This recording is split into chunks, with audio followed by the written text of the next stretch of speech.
فرمایا انا ثمرۃ دعوۃ ابیکم ابراہیم، میں تمہارے باپ ابراہیم کی دعا کا ثمرہ ہوں۔ وہ دعا کیا ہے کہ ابراہیم علیہ السلام نے مانگی تھی؟ اللہ تعالیٰ نے سیدنا ابراہیم علیہ السلام کے بہت امتحانات لیے، بڑی آزمائشیں کی، اور بچپن سے آزمائشوں کا سلسلہ شروع ہوا۔ ابھی بچے ہیں، ماں سے کہتے ہیں ابا جان میرا رب کون ہے؟ انہوں نے کہا کہ میں چونکہ میں پالتی ہوں تمہیں۔ کہا تمہارا رب کون ہے؟ کہا تمہارے ابا ہے۔ کہا ابا کا رب کون ہے؟ کہا نمرود ہے۔ اور کہا نمرود کا رب کون ہے؟ کہا بیٹے یہ بات آئندہ نہ کہنا، اگر پتہ چل گیا تو جان سے مار دے گا، ختم کر دے گا، ہمارے خاندان کو ختم کر دے گا، وہ تو سب کا رب ہے۔ لوگوں کے عقیدے اس طرح کے تھے۔ ابراہیم علیہ السلام کا یہاں امتحان ہوا، آگے چل کر کے بہت سارے امتحانات ہوئے، لگاتار امتحان ہوتے رہے۔ باپ کے سامنے توحید کا نغمہ سنایا، توحید کا ڈنکا بجایا۔ باپ کہتا ہے اگر تو اس دعوت سے باز نہیں آتا تو میں تجھے سنگسار کر دوں گا، یا تو یہاں سے گھر چھوڑ کر کے چلا جا، ورنہ تو اس دعوت کو بند کر۔ ابراہیم علیہ السلام وہاں سے نکل پڑے، آگے بڑھ گئے۔ اس کے بعد سیدنا ابراہیم علیہ السلام کا پھر امتحان ہوتا ہے۔ اللہ تعالیٰ نے مدتوں کے بعد دعا کرنے کے بعد بیٹا عنایت فرمایا، چھوٹا بیٹا ہے۔ اللہ نے فرمایا ابراہیم بیٹا تو ہے لیکن آپ اسے دیکھ نہیں سکتے ہو۔ کہا ٹھیک ہے، دیکھا نہیں، بیٹا بڑا ہو گیا۔ اس کے بعد اللہ پھر امتحان لیتا ہے کہ ابراہیم اپنے اس بیٹے کو میری راہ میں قربان کر دو۔ ابراہیم علیہ السلام نے راہ خدا میں قربان کرنے کا عزم کیا، بیٹے کو لے کے مینا کے میدان میں پہنچ گئے، اپنا فریضہ ادا کرنے کی پوری کوشش کی۔ رب کو منظور نہیں تھا، صرف امتحان مقصود تھا۔ قربانی کا سلسلہ جاری ہو گیا اور ابراہیم علیہ السلام کو دمبا پیش کر دیا گیا، بیٹے کو ہٹا لیا گیا۔ رب کہتا ہے ذَلِكَ لَهُوَ الْبَلَاءُ الْمُبِينُ، فرمایا یہ بہت بڑی آزمائش ہے، یہ بہت بڑا امتحان ہے۔ امتحان ہوتے رہے۔ ابراہیم علیہ السلام کے ساتھ بیٹا جوان ہو گیا، بڑا ہو گیا۔ رب نے فرمایا کہ ابراہیم میرا گھر تعمیر کرو، میرا گھر تعمیر کرو۔ چنانچہ کعبۃ اللہ کی تعمیر پر لگ گئے۔ ابراہیم علیہ السلام معمار ہے، اسماعیل علیہ السلام معاون ہے، مدد کر رہے ہیں۔ آج آپ کو اللہ تعالیٰ سبھی کو وقت لائے اور وہ مقام دیکھنے کی توفیق عطا فرمائے۔ جنہوں نے دیکھا ہے بہرحال انہوں نے دیکھا ہے کہ ایک جگہ ہے جس کا نام مقام ابراہیم ہے، برابر میں کعبۃ اللہ کے قریب ہی میں ایک باقاعدہ گھری ہوئی جگہ ہے، اس کے اندر ایک پتھر رکھا ہوا ہے، جالیوں کے اندر اس کو گھیر دیا گیا۔ اس پتھر کے اوپر اس طرح قدموں کے نشان ہیں ابراہیم علیہ السلام کے۔ اللہ تعالیٰ نے اس پتھر کے اوپر ابراہیم علیہ السلام کے قدموں کے نشانات کو ثبت فرما دیا۔ اسی کو ایک موقع پر جناب رسول اکرم صلی اللہ علیہ وسلم نے طواف کرتے ہوئے سیدنا فاروق اعظم رضی اللہ تعالیٰ عنہ سے فرمایا تھا کہ عمر آؤ تمہیں ایک چیز دکھاتا ہوں۔ لے گئے، کہا یہ وہ پتھر ہے جس کے اوپر ابراہیم علیہ السلام کے پیروں کے نشان ہیں۔ اس پتھر پر کھڑے ہو کر کے وہ تعمیر کر رہے تھے کعبۃ اللہ کی۔ جیسے اوپر کام پہنچ جاتا تو یہ پتھر اوپر پہنچ جاتا، جب نیچے کو آتا تو نیچے ہو جاتا۔ اللہ تعالیٰ نے اس پتھر کو یہ تعمیر عطا فرمائی تھی۔ تو بہرحال سیدنا فاروق اعظم نے جب اس پتھر کو دیکھا تو کہنے لگ گئے کہ اللہ کے رسول آپ مجھے اس جگہ پر 2 رکعت نفل پڑھنے کی اجازت پر عمل فرما دیں، اس لیے کہ میرا دل خوش ہوا کہ آپ نے مجھے ایک عجیب و غریب نشانی دکھائی، شکرانے کے طور پر میں یہاں پر نفل ادا کر لوں۔ جناب رسول اکرم صلی اللہ علیہ وسلم کے اوپر ابھی اجازت نہیں آئی تھی کہ آپ اجازت دے دیتے، اس لیے اللہ کے رسول خاموش بیٹھ گئے اور آپ نے عمر کو اجازت مرحمت نہیں فرمائی۔ عمر اصرار کرتے رہے، یا رسول اللہ مجھے اجازت دے دی تھی۔ حضرت عمر رضی اللہ تعالیٰ عنہ کی اس اصرار پر اللہ کے رسول خاموشی لگائے رہے۔ طویل خاموشی کے بعد جناب جبریل علیہ السلام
مانگو جو مانگو گے وہ آپ کو دیا جائے گا۔ ابراہیم علیہ السلام نے اللہ کے دربار میں ہاتھ اٹھا کر کعبۃ اللہ کی چوکھٹ پہ ہاتھ اٹھا کر کہا مولا کریم میں مانگوں گا تیرے خزانے میں جو ایک ہی ہیرا ہے وہ مانگ رہا ہوں، آپ محمد رسول اللہ کو، آپ حبیب اللہ کو میری نسل میں عطا فرما دے، میری اولاد میں عطا فرما دے۔ اللہ تعالیٰ نے دعا قبول فرمائی اور ابراہیم علیہ السلام کی آرزو پوری ہوئی، کیونکہ امتحان کے بعد انعام دیا جاتا ہے۔ اللہ نے انعام عطا فرمایا تو اتنا بلند مقام انعام عطا فرمایا کہ جس کے مقابلے میں کوئی دوسرا انعام نہیں ہے۔ آپ کو ذرا سا اس بات کی طرف بھی لے چلو کہ سارے پیغمبر، تمام کے تمام پیغمبر خدا کے بھیجے ہوئے ہیں، لیکن سیدنا حبیب اللہ جناب محمد رسول اللہ صلی اللہ علیہ وسلم اللہ کی طرف سے ابراہیم علیہ السلام کے مانگے ہوئے ہیں، اللہ کے بھیجے ہوئے بھی ہیں اور ابراہیم کے مانگے ہوئے بھی ہیں۔ تمام پیغمبر خدا کے بھیجے ہوئے ہیں، مگر خصوصیت رسول اللہ کی ہے کہ رسول اللہ مانگے ہوئے ہیں۔ اللہ تعالیٰ نے ہدایت فرمایا کہ جنت آئے، اللہ تعالیٰ نے جناب رسول اکرم صلی اللہ علیہ وسلم کو ابراہیم علیہ السلام کی نسل میں پیدا فرمایا۔ اللہ نے پہلے تعمیر کعبہ کرائی، بعد میں امام کعبہ کو بھی بھیج دیا۔ اللہ تعالیٰ نے پہلے گویا مدرسہ بنوا دیا، بعد میں مدرس اور معلم کو بھی بھیج دیا۔ اللہ تعالیٰ نے اپنے محبوب صلی اللہ علیہ وسلم کو بھیجا۔ آپ کی بشارت حضرت عیسیٰ علیہ السلام نے بھی سنائی تھی۔ وَإِذْ قَالَ عِيسَىٰ ابْنُ مَرْيَمَ يَا بَنِي إِسْرَائِيلَ إِنِّي رَسُولُ اللَّهِ إِلَيْكُمْ مُصَدِّقًا لِمَا بَيْنَ يَدَيَّ مِنَ التَّوْرَاةِ وَمُبَشِّرًا بِرَسُولٍ يَأْتِي مِن بَعْدِي اسْمُهُ أَحْمَدُ۔ ابراہیم حضرت عیسیٰ علیہ السلام نے بشارت سنائی کہ میرے بعد ایک نبی آئے گا جس کا نام احمد ہوگا۔ جناب محمد رسول اللہ صلی اللہ علیہ وسلم کے بھی بہت سارے نام ہیں، ایک احمد بھی ہے، محمد بھی ہے، اور آپ کے 99 نام ذکر کیے گئے ہیں۔ ان ناموں میں ایک نام وہ ہے جو حضرت عیسیٰ علیہ السلام نے اپنی بشارت میں ذکر فرمایا ہے۔ اور حضرت عیسیٰ علیہ السلام کے بعد تقریباً 600 سال کے بعد جناب رسول اکرم صلی اللہ علیہ وسلم اللہ تعالیٰ نے مبعوث فرمائے اور آپ کو آخری پیغمبر بنا دیا۔ آپ کے بعد کوئی پیغمبر نہیں آئے گا۔ ابراہیم علیہ السلام کی دعا ہے ربنا وابعث فیہم رسولا منہم، اے ہمارے پروردگار آپ ایک رسول بھیج دیجیے انہی میں سے۔ معلوم ہوا کہ پیغمبر انسانوں میں سے ہوگا، فرشتوں میں سے نہیں ہوگا، جناتوں میں سے نہیں ہوگا، بلکہ منہم بتا رہا ہے کہ وہ انسانوں میں سے ہوگا۔ انسانوں میں سے پیغمبر کو اللہ نے بھیجا۔ آج اسی کے اوپر جھگڑا پڑ رہا ہے کہ رسول اللہ صلی اللہ علیہ وسلم بشر ہے کہ نہیں ہے، انسان نور ہے کہ بشر ہے۔ یہ جھگڑوں میں پڑھنے کی امت کو اب ضرورت نہیں ہے، بالکل سیدھے سیدھے چلتے رہے۔ جھگڑوں کے زمانے پہلے جا چکے ہیں، اب تو اتفاق اور پیار محبت کے ساتھ وقت گزارنے کا دور ہے۔ جتنے لوگ آپس میں اپنے آپ کو مختلف سمجھتے ہو، کلمے کے اوپر متحد ہیں، اس لیے یہ دور ایسا دور ہے جس میں ملت اسلامیہ کو چاروں طرف سے گھیرا جا رہا ہے، چاروں طرف سے کفر متحد ہو کر اس طرح ملت اسلامیہ کو گھیر رہا ہے جس طرح کوئی دسترخوان پر کھانا سجا کے دعوت کھانے کے لیے لوگوں کو بلاتا ہے کہ فلاں کے یہاں دسترخوان لگ گیا اور دعوت کھائی جائے، اس طرح تمام امت مسلمہ کو چاروں طرف سے گھیرا بندی کی جا رہی ہے۔ ہم سمجھتے ہیں کہ آج اختلاف کا دور نہیں ہے، آج اتحاد کا دور ہے، پیار محبت کا دور ہے۔ رسول اللہ صلی اللہ علیہ وسلم کے لائے ہوئے دین پر متحد ہو کر، یکجٹ ہو کر کے باطل کا مقابلہ کرنے کا دور ہے۔ آج آپس میں لڑنے جھگڑنے کا دور نہیں ہے، آپس میں بحث و مباحثے کا دور نہیں ہے، وہ دور ختم ہو چکا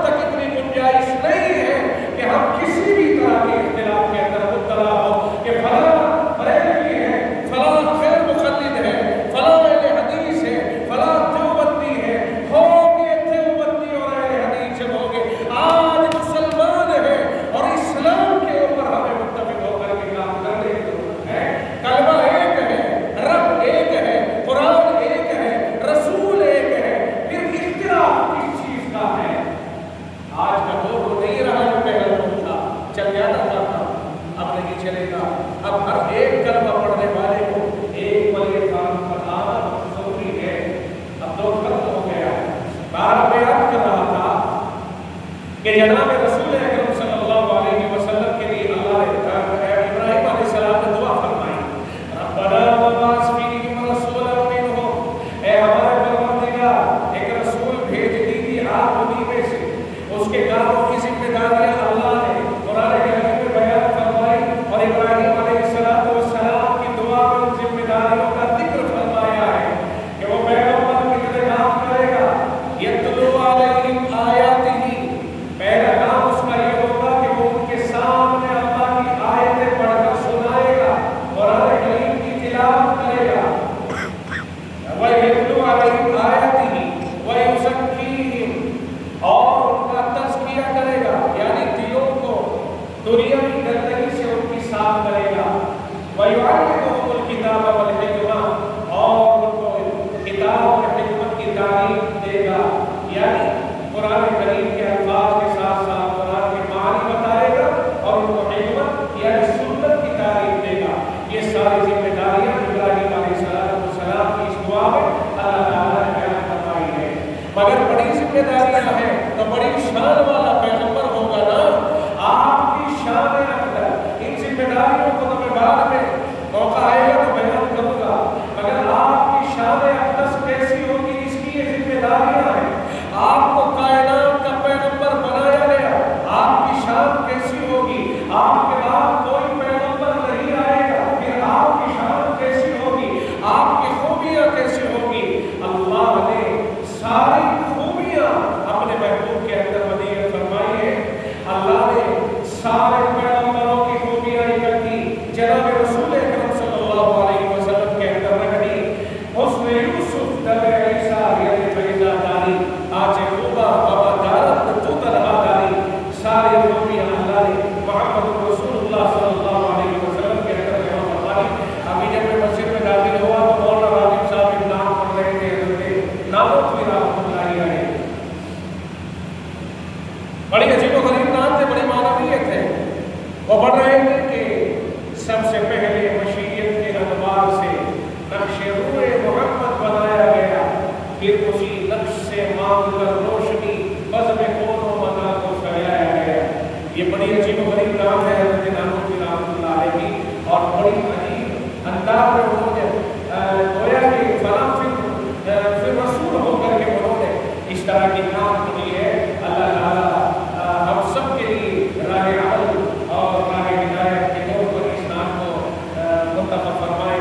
تو جناب رسول اکرم صلی اللہ علیہ وسلم کی شان، کمالات، خوبیاں بڑی عجیب و غریب۔ آپ کو یاد ہوگا ایک موقع پر جناب رسول اکرم صلی اللہ علیہ وسلم سفر میں ہیں، آپ ایک جگہ پڑاؤ ڈالتے ہیں، پڑاؤ ڈالنے کے بعد اپنی قضائے حاجت کے لیے، اپنی ضرورت پوری کرنے کے لیے، استنجے کے لیے آپ نے جگہ دیکھی تو وہاں میدان ہے، چھپنے کی کوئی جگہ نظر نہیں آ رہی ہے۔ جناب رسول اکرم صلی اللہ علیہ وسلم نے ایک پیڑ کو اشارہ فرمایا، وہ پیڑ سرک کر کے زمین کو پھاڑتا ہوا آقا کی خدمت میں حاضر ہوا۔ دوسرے پیڑ کو ادھر سے اشارہ فرمایا، وہ پیڑ بھی زمین کو پھاڑتا ہوا اسی طرح سے اللہ کے حکم سے یہاں پہنچ گیا۔ آپ نے دونوں پیڑوں کی شاخیں ملائی اور دونوں پیڑوں کی شاخوں سے وہاں بڑھتا ہوا آپ نے حاجت پوری فرمائی۔ یہ جناب رسول اکرم صلی اللہ علیہ وسلم کے کمالات ہیں، آپ کی کمال والی شخصیت۔ جہاں جہاں آپ دیکھتے جاؤ گے سیرت میں ایسے ہزاروں واقعات ملیں گے کہ جہاں رسول اللہ صلی اللہ علیہ وسلم کے کمالات سامنے ہیں۔ ایک موقع پر اللہ کے نبی صلی اللہ علیہ وسلم حدیبیہ کا موقع ہے، حدیبیہ کے مقام پر ہے، تقریباً 1500 صحابہ اللہ کے نبی صلی اللہ علیہ وسلم کے ساتھ موجود ہے۔ 1400 صحابہ بتائی جاتی ہے، تقریباً 1500 رہتے ہیں۔ نبی اکرم صلی اللہ علیہ وسلم کے ساتھ اتنی بڑی تعداد، پانی ختم ہو گیا، کہنے لگے یا رسول اللہ العطش، اللہ کے رسول پیاس بہت زیادہ لگ رہی ہے۔ زبان کے اوپر کانٹے کھڑے ہو گئے، پیاس کی وجہ سے بے گامی اور بے قراری بہت زیادہ ہے۔ آپ نے ارشاد فرمایا کہ جاؤ قافلے والوں کے پاس اکٹھا کرو جتنا بھی جس کے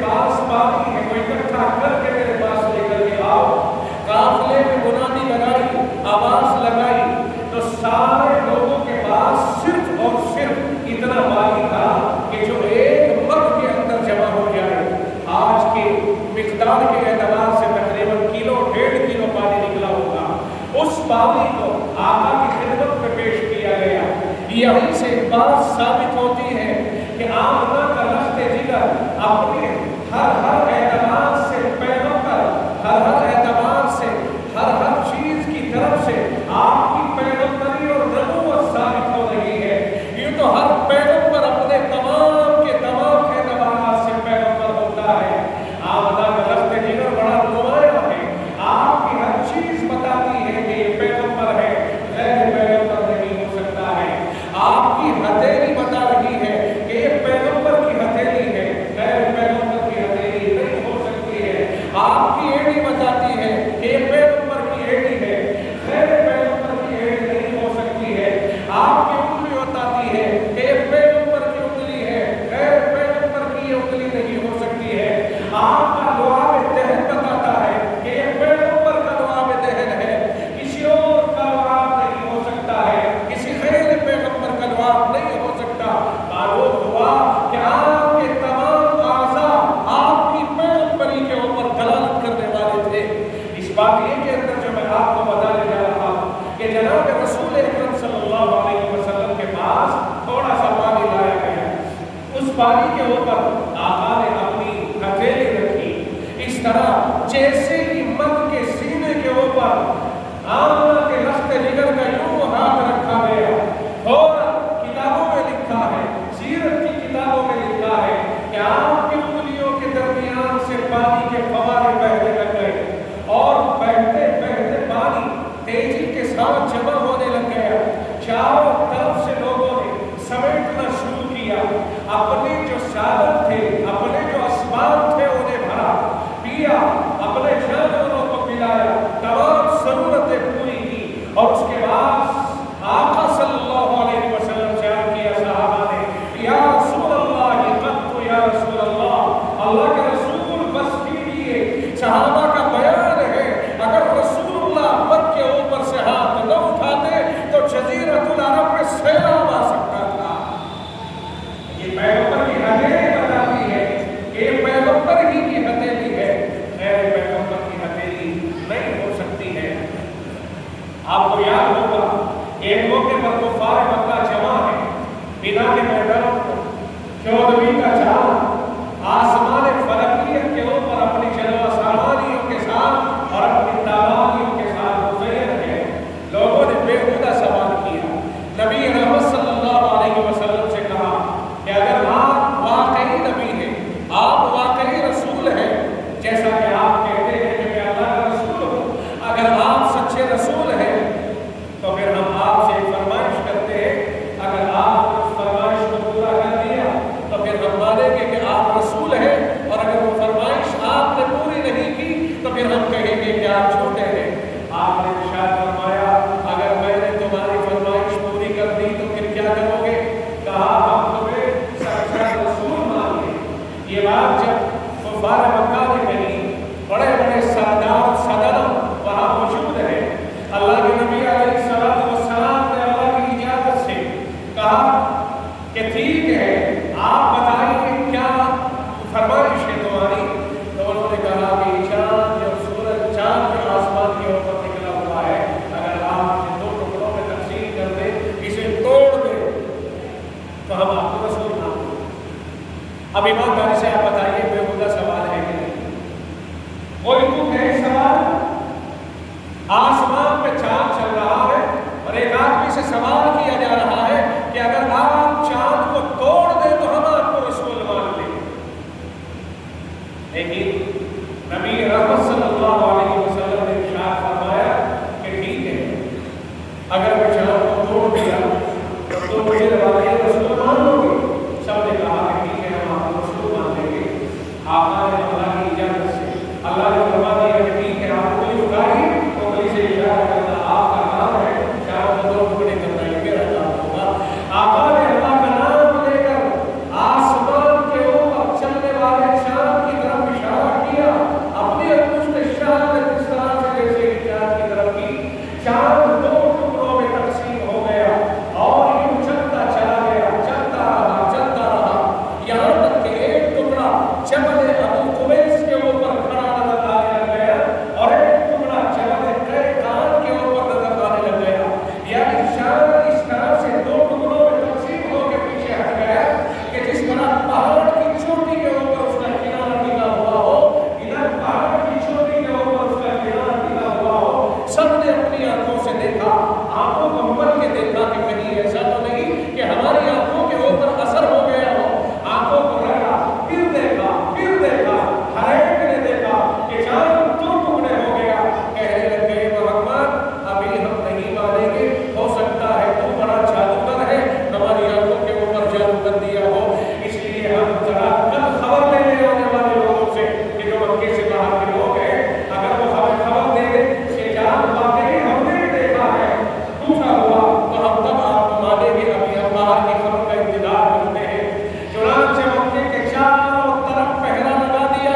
پہلوں کے ساتھ ایک قافلہ صبح کے وقت میں مکہ مکرمہ میں داخل ہوا.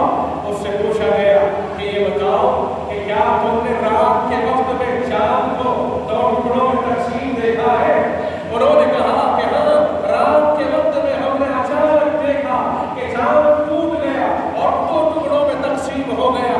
پھر اس کے بعد آہستہ آہستہ چل کے چاند آپس میں اسی طرح سے مل گیا. یہ ہم نے دیکھا ہے. چنانچہ کفار مکہ نے یہ گواہی سننے کے بعد بھی کہہ دیا کہ اب آپ پر ایمان نہیں لائیں گے. آپ نے اوپر بھی قبول کر لیا ہے. بےہودہ سوال ہے، اب یہ کرنا ہے وہ ایمان لائے یا نہیں لائے. بحث اس سے نہیں ہے، بحث اس سے ہے کہ آقا کے کمالات میں یہ ہے کہ آپ کی انگلی بتاتی ہے کہ یہ پیغمبر کی انگلی ہے، غیر پیغمبر کی انگلی نہیں ہو سکتی ہے. ایک موقع پر جناب رسول اکرم صلی اللہ علیہ وسلم تبوک میں تشریف لے جا رہے ہیں. 30,000 کا لشکر آپ کے ساتھ ہے، بہت بڑی تعداد ہے آپ کے ساتھ، بڑا لشکر ہے. راستے میں جا کر کے کھانا ختم ہو گیا، کھانے کو کچھ نہیں بچا. حضرت عمر رضی اللہ تعالیٰ عنہ رسول اکرم صلی اللہ علیہ وسلم کی خدمت میں حاضر ہوئے، کہنے لگے یا رسول اللہ کچھ دعا فرما دیجیے اللہ سے. کھانا بالکل ختم ہو گیا، لوگ بھوکے پریشان ہونے لگے. اللہ کے رسول نے فرمایا کہ اچھا ٹھیک ہے، ایک کام کرو، جتنا کھانا لوگوں کے پاس ہے سارا لے کے آؤ. جو کچھ کھانے کی چیز لشکر کے پاس سے پوری لے کر کے آؤ. چنانچہ کتابوں میں لکھا ہے کہ جب وہ کھانا لے کر کے آیا گیا تو اتنا سا کھجور وغیرہ ستوئے، اتنا سا کھانا نکلا کہ ایک دستی اللہ کے نبی علیہ السلام کی قربان رکھا کرتے تھے، بڑے بال رکھتے تھے، تیل بہت زیادہ لگاتے تھے، تو اس دستی سے اپنے تیل کے ہاتھ پھولتے تھے. اس طرح سے ایک رومال تھا، چھوٹا رومال تھا، اس رومال کو اللہ کے رسول نے اس طرح سے ہیرو ڈھک دیا اور وہ سارا کا سارا جو کچھ تھا وہ اس رومال کے نیچے دب گیا. آپ اور فرمائیے کہ 30,000 کا بڑا لشکر ہے اور اتنا سا کھانا کہ جو ایک رومال کے نیچے دب گیا. اللہ کے رسول نے اللہ سے دعا کی، اللہ سے برکت کی دعا کی. حضرت عمر سے کہا عمر چاروں لشکر پہ اعلان کر دو، پورا لشکر 3 دن یہیں پر قیام کرے گا اور جتنا کھانے کی ضرورت ہو اسی کے نیچے سے نکال کے کھائے گا. اسے اٹھانا نہیں بلکہ صرف کھانا ڈالتے جاؤ اور نکالتے جاؤ، کھانا نکالتے رہنا، کوئی اسے کھول کر نہ دیکھے. حضرت عمر نے لشکر میں اعلان فرمایا، اچھل گئے خوشی کے مارے. کہا لوگوں خوشخبری ہو سب کے لیے، آقا ارشاد فرما رہے ہیں آؤ سب آ جاؤ اور یہاں سے کھانے کی چیز حاصل کرو. لوگوں نے کھانے کا جو بھی اس کے اندر اللہ نے رکھا وہ نکالنا شروع کیا اور اپنے پاس جمع کرنا شروع کیا. سب نے اپنے اپنے سامانوں کو بھر لیا اور آخر میں آقا نے فرمایا 3 دن تک کوئی اپنا جمع شدہ کھانا نہ کھائے بلکہ اسی کے اندر سے نکال کے کھاتا رہے. ناشتہ ہو، دوپہر کا ہو، شام کا ہو، جب جس کا جی چاہے وہ کھانا اس میں سے نکال کے کھائے. اتنا بڑا لشکر ہے، آپ اندازہ لگائیے کہ کتنی مقدار میں اللہ نے اس کے اندر کھانا تیار کر دیا ہوگا. آقا کے کمالات میں سے یہ ہے کہ آپ نے اس دستی کو ڈھک دیا اور اس کے اندر سے کھانا نکلتا رہا. 3 دن تک 30,000 کا لشکر برابر نیچے کھاتا رہا. صحابہ کا بیان ہے کہ جب ہم نے اس کو اٹھایا تو جتنا اس کے نیچے تھا اتنا ہی پھر نظر آیا. یہ ہے مسلم عالم کی کمالات. ایک موقع پر جناب رسول اکرم صلی اللہ علیہ وسلم غزوہ خندق میں ہے. آپ کو چاروں طرف سے متعدد قبائل نے گھیر لیا. مدینہ منورہ کی اینٹ سے اینٹ بجانے کے لیے عرب کے تمام قبائل جمع ہو گئے. بڑی مصیبت کا دور ہے، خندق کھودی جا رہی ہے. جناب رسول اکرم صلی اللہ علیہ وسلم نے بھی اپنے حصے میں کھدائی کا ایک حصہ مقرر فرمایا کہ یہاں سے یہاں تک میں کھودوں گا. جناب رسول اکرم صلی اللہ علیہ وسلم خندق کھود رہے ہیں. صحابہ کا بیان ہے کہ اتنے بے قرار ہیں، اتنے بے شید ہیں صحابہ خندق کی کھدائی میں کہ ظالموں کے بارے میں معلوم ہے کہ چاروں طرف سے آ رہے ہیں، مدینے میں یہ بات کریں گے۔ حضرت سلمان فارسی کے مشورے سے خندق کھودی گئی اور خندق کی کھدائی چل رہی ہے، آقا بھی کھدائی کر رہے ہیں، مٹی میں آگ بھی ہے، دھول اور مٹی میں دوسرے صحابہ بھی ہے۔ ایک صحابی اللہ کے نبی کی خدمت میں حاضر ہوا، یا رسول اللہ بھوک سے بڑی بیتابی ہو رہی ہے، اور پیٹ کے اوپر سے کپڑا اٹھایا، پتھر باندھ رکھا ہے، کیا انداز ہوگا ان کا پتھر باندھنے کا وہ ہم نہیں جانتے، اس لیے کہ ہمارے سامنے اس انداز کے حالات نہیں آئے ہیں۔ اگر کوئی کہے کہ پتھر کیسے باندھا ہوگا، تو چونکہ حالات ہمارے سامنے نہیں آئے ہیں، ہمیں کیا معلوم کس طرح کیا ہوگا، کیسے کیسے حالات انہوں نے جھیلے ہیں۔ جناب رسول اکرم صلی اللہ علیہ وسلم نے اپنا کپڑا ہٹا کے دکھایا، دو پتھر بنے ہوئے ہیں۔ حضرت جابر رضی اللہ تعالیٰ عنہ بیتاب ہو گئے، حضرت جابر نے چھٹی کہا، یا رسول اللہ ذرا سا گھر جانے کی اجازت دے دیجیے۔ گھر پہنچے، جا کے اہلیہ سے معلوم کیا کہ کچھ ہے کھانے کے لیے۔ بخاری شریف میں روایت آئی ہے، دو جگہ اس روایت کا ذکر ہے کہ کچھ کھانے کے لیے ہے۔ انہوں نے کہا کہ ایک چھوٹا سا بکری کا بچہ ہے اور باقی تقریباً تھوڑا سا آٹا ہے۔ حضرت جابر رضی اللہ تعالیٰ عنہ کہتے ہیں کہ ٹھیک ہے، کام ہو گیا، یہاں بکری کا گوشت کاٹ کر تیار کر لیا، اور ادھر رسول اکرم صلی اللہ علیہ وسلم کے سامنے پہنچے، کہنے لگے، یا رسول اللہ آپ کی اور آپ کے ساتھ 3-4 آپ کے قریبی لوگوں کی دعوت ہے، آپ کے لیے کھانے کا نظام بنایا ہے، یا رسول اللہ دیکھا نہیں جا رہا ہے، آپ کی بھوک کی بیتابی کو دیکھا نہیں جا رہا ہے۔ یہ اللہ کے نبی علیہ السلام کے پاس یہ اطلاع لے کر کے آئے، تقریباً 1000 کا لشکر ہے جو کام کر رہا ہے کھدائی میں۔ رسول اکرم صلی اللہ علیہ وسلم نے اعلان فرما دیا، فرمایا کہ لوگوں سن لو خوشخبری، تمہارے بھائی جابر کے یہاں سب کی دعوت ہے۔ ارے بھائی 4-5 آدمیوں کا کھانا ہے اور سارے لشکر میں اعلان کر دیا، یہ بڑے پریشان ہوئے، اور وہاں سے اللہ کے رسول نے فرمایا کہ دیکھو تم جاؤ مدینے میں سے پکانے والی عورتوں کو اکٹھا کر لو، میں آ رہا ہوں۔ آقا تشریف لائے، پیچھے سے تشریف لائے، یہ جلدی سے گھر میں پہنچے اور کہنے لگ گئے کہ غضب ہو گیا۔ کیا غضب ہو گیا؟ کہا 4-5 آدمیوں کی خوراک موجود ہے اور آقا نے تو پورے قافلے میں اعلان کر دیا کہ جابر کے یہاں دعوت ہے، کیسے ہوگا؟ اہلیہ کا دیکھیے، کبھی کبھی ان عورتیں جو ہے نا بڑی اچھی رائے دیتی ہیں، ان عورتوں سے رائے لے لیا کرو، ہو سکتا ہے جہاں تم فیل ہو جاؤ وہاں یہ رائے بہت اچھی دے دے۔ ایک موقع پر رائے دی تھی جب حدیبیہ کی صلح ہو گئی تھی، کفار نے کہا کہ ہم آپ کو مکے میں نہیں جانے دیں گے، اور رسول اللہ کو عمرہ کرنے کے لیے آئے تو اپنے قربانی کے جانور کو لے کر کے آئے ساتھ میں۔ آپ نے ہر چند کوشش کی لیکن نہیں مانے کفار نے کہا کہ ساتھ جانے ہی نہیں دیں گے، آپ اگلے ساتھ جا سکتے ہو۔ تو حضرت میمونہ رضی اللہ تعالیٰ عنہ اس وقت آپ کے ساتھ تھی۔ آقا صلی اللہ علیہ وسلم نے اعلان فرما دیا کہ لوگوں ٹھیک ہے، یہی اعلان بول دو اور اپنے قربانی کے جانوروں کو یہی دکھا دو، اگلے سال آئے۔ لیکن صحابہ سوچ رہے ہیں ہو سکتا ہے مکہ قریب ہے، اب اجازت مل جائے، اب اجازت مل جائے، اعلان نہیں کھول رہے ہیں۔ آپ نے ارشاد فرمایا اعلان کھول دو، صحابہ اعلان نہیں کھول رہے اسی امید پر کہ شاید ہمیں جانے کی اجازت مل جائے۔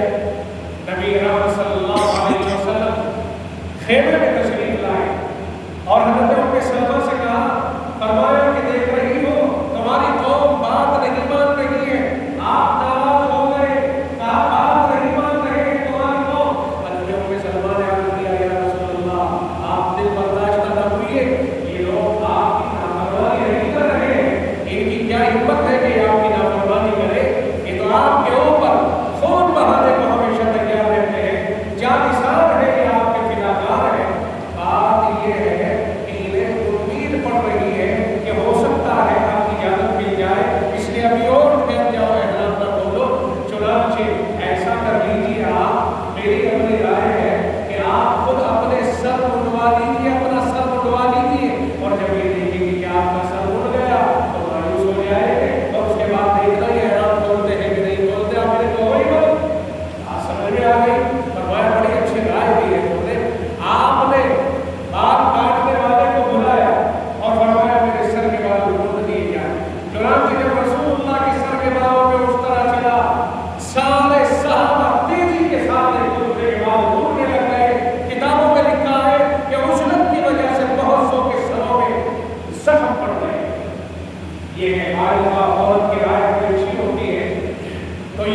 سالن کی ہانڈی پر آپ بیٹھ گئے اور اپنا لعاب دہن لیا اور سالن میں ذرا سا ملا دیا، ذرا سا لعاب دہن لیا اور آٹے میں ملا دیا اور اللہ سے برکت کی دعا فرمائی، مولا کریم برکت عطا فرما، سالن کی ہانڈی پر خود بیٹھ گئے اور آٹا ڈھک دیا، کہا نکالتے رہو پکاتے رہو اور 10 آدمیوں کو بلایا جاتا رہا، کھلایا جاتا رہا، یہاں تک کہ پورے لشکر نے کھا لیا، 1000 آدمیوں نے کھانا کھا لیا اور جتنا تھا آخر میں اتنا ہی باقی رہا۔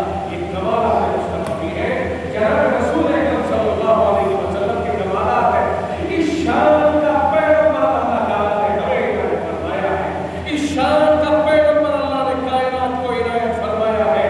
ہر چیز جس کی نرالی ہے، جس کی انگلی نرالی، جس کی ہتھیلی نرالی، جس کا لعاب دہن نرالا، جس کے قدمین شریفین نرالے، آپ بہت پہاڑ کے اوپر ہیں، بہت پہاڑ کے اوپر ہیں، بہت پہاڑ کے اوپر آپ ہیں، صدیق اکبر ہیں، عمر فاروق ہیں اور حضرت عثمان غنی رضی اللہ تعالیٰ عنہ۔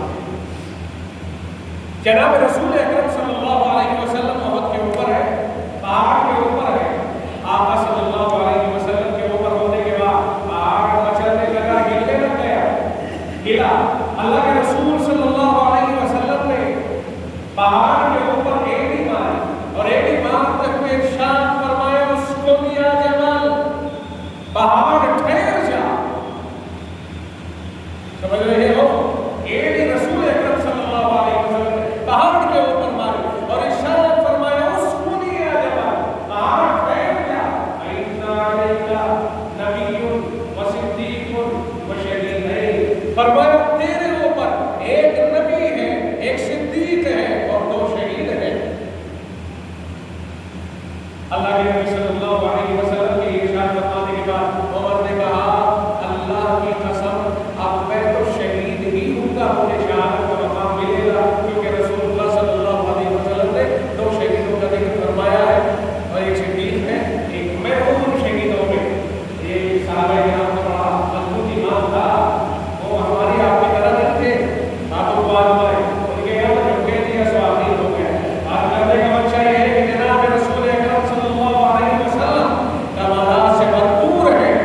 آپ کے کمالات کو اگر بیان کیا جاتا رہے، رات گزر جائے، دن گزر جائے، دنیا گزر جائے، دنیا نے آپ کے کمالات کے اوپر باتیں کی ہیں، لیکن آپ کے کمالات ختم نہیں ہو سکتے ہیں۔ کائنات ختم ہو جائے مگر آپ کے کمالات ختم نہ ہو۔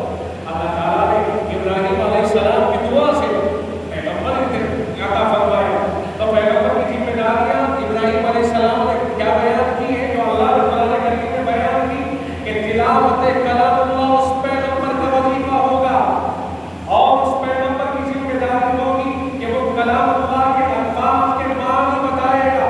اس پیغمبر کی ذمہ داری ہوگی وہ تزکیہ نفس کرے گا، لوگوں کے دلوں سے دنیا کی محبت نکال کر خدا کی محبت ڈالے گا۔ اس پیغمبر کی ذمہ داری ہوگی کہ وہ حکمت کی باتیں، سنت کی باتیں سکھائے گا۔ یہ ساری ذمہ داریاں تنہا جناب رسول اکرم صلی اللہ علیہ وسلم نے ادا فرمائی ہے اور بعد کے لوگوں میں ذمہ داریاں تقسیم ہو گئی۔ آج کوئی قرآن کریم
دینے میں مصروف ہیں، تزکیہ نفس کرنے میں مصروف ہیں، سب وہ کام کر رہے ہیں جو اللہ نے اپنے حبیب کو کرنے کے لیے بتائے تھے۔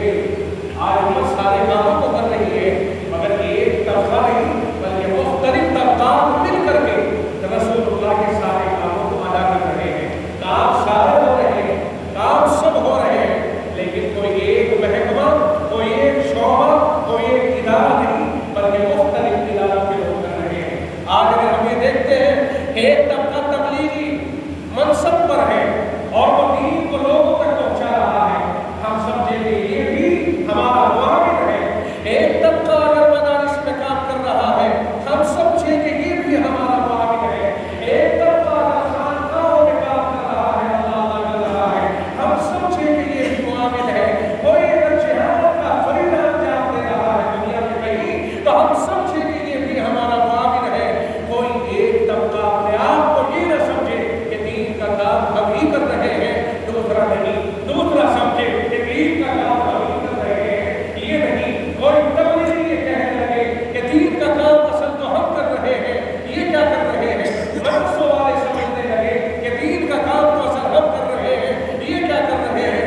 خانقاہوں والے سمجھنے لگے کہ دین کا کام تو اصل ہم کر رہے ہیں، یہ کیا کر رہے ہیں؟ مجاہدین یہ سمجھنے لگے کہ دین کا کام تو ہم کر رہے ہیں، اصل یہ کیا کر رہے ہیں؟ یہ غلط فہمی ہے۔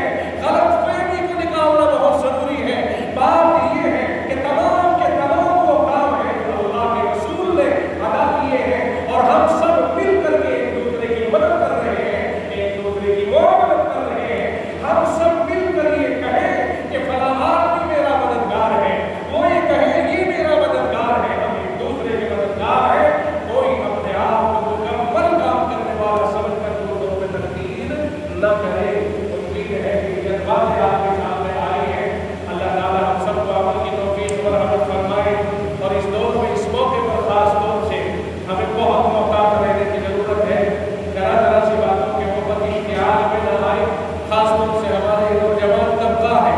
اس سے آخری گزارش کروں گا کہ اللہ کے نبی علیہ السلام نے جو فرمایا اتقوا مواضع التهم، فرمایا تہمتوں کی جگہ سے بچو، جہاں تہمتیں لگنے کا اندیشہ ہو وہاں جانے کی ضرورت نہیں۔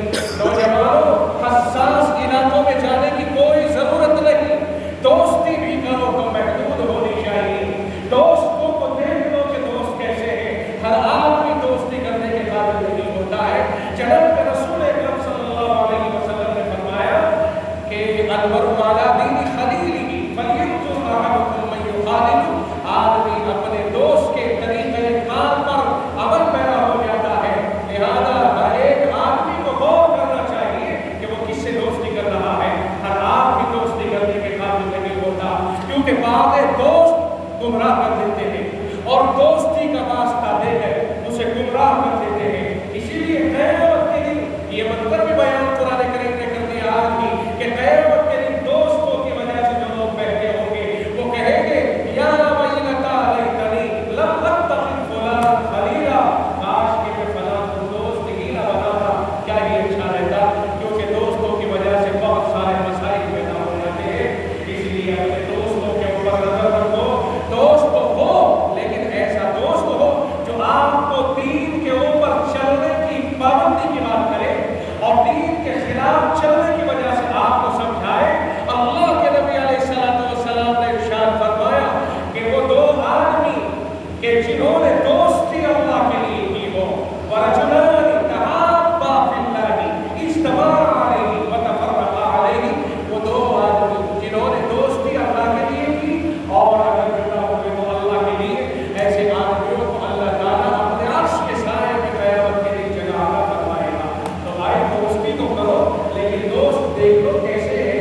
ہر آدمی دوستی کے قابل نہیں ہوتا، ہر دوست کی بات ماننے کے لائق نہیں ہوتی ہے۔ دوست واسطہ دیتا، میاں کیسا دوست ہے؟ وہ بھی کہتا میاں دوست کبھی نہ جمانا، جہاں تو مجھے پکارے گا کھڑا بھی ہوگا۔ پتہ چلا اسی جگہ پکار لیا جہاں خاندان کا خاندان خطرے میں آ گیا۔ اس لیے ہمیں ایسے دوستوں سے گریز کرنا چاہیے۔ میں نوجوانوں سے پھر گزارش کرتا